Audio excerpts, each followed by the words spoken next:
नमस्कार विद्यार्थी मित्रांनो, उमेद IAS या MPSCच्या ऑनलाईन आणि ऑफलाईन प्लॅटफॉर्मवरती सर्वांचं स्वागत. मी चिंतन सूर्यवंशी. आज आपण राज्यसेवा पूर्व परीक्षा 2023 मध्ये एक प्रश्न आला होता प्राचीन इतिहासावरती साहित्यावरचा. तो प्रश्न पाहणार आहे आणि त्या प्रश्नावरून आपण असा अंदाज बांधणार आहे की पुन्हा काय एखादा तसा प्रश्न येऊ शकतो का, किंवा हा प्रश्न कसा सोडवायला पाहिजे होता वगैरे. ह्या सर्व गोष्टीचा आपण आता एकच प्रश्न बघणार आहे आणि त्याच्यानंतर आपण आढावा घेणार आहे किंवा सांगणार आहे की बाबा काय फोकस केला पाहिजे. कारण प्राचीन इतिहासावरती हजारो पुस्तकं, नॉलेज अँड सोर्सेस अवेलेबल आहेत, मग काही सगळं करायचं नसतं. ठीक आहे, प्रश्न बघा. मालविका अग्निमित्र या प्राचीन नाटकात कोणत्या दोन राजघराण्याच्या वैवाहिक संबंधावर प्रकाश पडतो? एक तर हे नाटक आहे मालविका अग्निमित्र, नाटक आहे कालिदास, बरोबर. भारताचे शेक्सपियर कालिदास यांना म्हटलं जातं. त्या कालिदास यांचे एक नाटक आहे मालविका अग्निमित्र. या प्राचीन नाटकात कोणत्या दोन राजघराण्याच्या वैवाहिक संबंधावर प्रकाश पडतो असं विचारलेलं आहे. शुंग आणि विदर्भ, यज्ञसेन घराणे, गुप्त वाकाटक घराणे, शक आणि सातवाहन घराणे, चालुक्य आणि वर्धन घराणे. ठीक आहे, या प्रश्नाचं उत्तर काय आहे तर शुंग आणि विदर्भ घराणे, बरोबर. पुष्यमित्र शुंगाचा मुलगा आणि कोण? अग्निमित्र. नाव असतं पुष्यमित्र शुंगाचा मुलगा म्हणजे अग्निमित्र. ही मालविका नावाची एक स्त्री.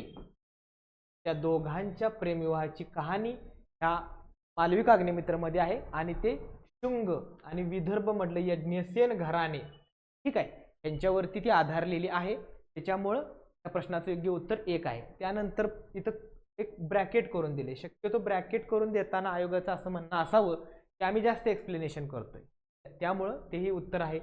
गुप्त आणि वाकाटकांच्या मध्ये वैवाहिक संबंध होते का तर होते. चंद्रगुप्त 2 ची मुलगी प्रभावती ती वाकाटक राजाला दिली होती. शक आणि सातवाहनामध्ये असं कुठल्याही प्रकारचे वैवाहिक संबंध नव्हते.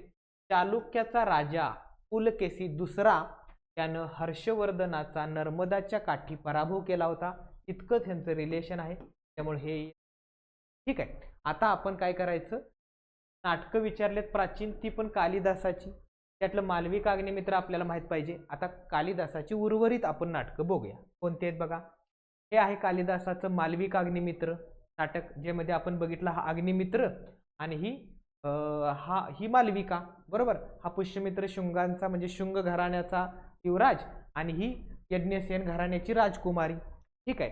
त्यानंतर दुसरं जे आपण कालिदासाचं नाटक बघणार आहे ते आहे विक्रम उर्वशी, बरोबर. त्यात पण विक्रम आणि उर्वशी यांच्या प्रेम संबंधाची कहाणी सांगितलेली आहे. ते एक लक्षात ठेवायचं आहे आपल्याला. आणि पुढचं जे आहे, जे सर्वात प्रसिद्ध कालिदासाचं नाटक आहे अभिज्ञान शाकुंतलम, बरोबर. दुष्यंत नावाचा राजा आणि शाकुंतल नावाची त्याची म्हणजे अगोदर नंतर वाईफ होते, अगोदर कोण असते तर ते दोघं एकमेकांना भेटतात, प्रेमात पडतात, लग्न होतं.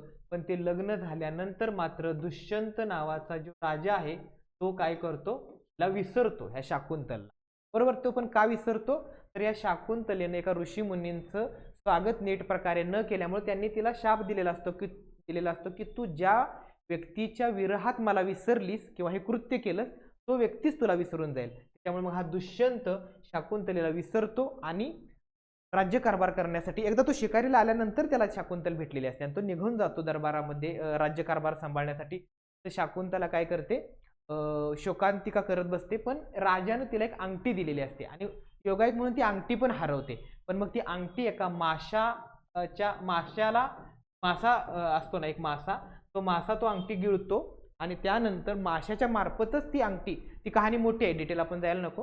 त्या माशाच्या मार्फत ती अंगठी राजाला ज्यावेळेस कळते दुष्यंताला, त्यावेळेस ती अंगठी पाहिल्या ओळखतो की ही अंगठी आपण शाकुंतलाला दिली होती. त्याला ते सगळं आठवतं आणि त्यांचं पुनर्मिलन होतं. अशी ही कहाणी आहे अभिज्ञान शाकुंतलम. म्हणजे मालविका अग्निमित्र, विक्रम उर्वशी आणि अभिज्ञान शाकुंतलम ही 3 नाटकं कुणी लिहिलेली आहेत तर कालिदासानं लिहिलेली आहेत. इतकी माहिती आपल्याला असणं गरजेचं आहे. आपण हा प्रश्न एक बघितला आणि त्या प्रश्नावरून हे 3 नाटकं आपण बघितली. आपण आता काय करणार आहे तर अशीच सिरीज चालू करणार आहे की कोणता प्रश्न विचारलाय त्याच्यावरती आजूबाजूच्या गोष्टी पाहणे. त्यासाठी तुम्ही उमेद IAS हे यूट्यूब चॅनल सबस्क्राईब करायचं आहे आणि त्या चॅनलवरती असणाऱ्या प्रत्येक व्हिडिओला तुम्ही पाहायचं आहे आणि लाईक करून पुन्हा सबस्क्राईब करून काय शंका असेल तर कमेंट बॉक्समध्ये तुम्ही ती शंका आम्हाला विचारायची आहे. धन्यवाद.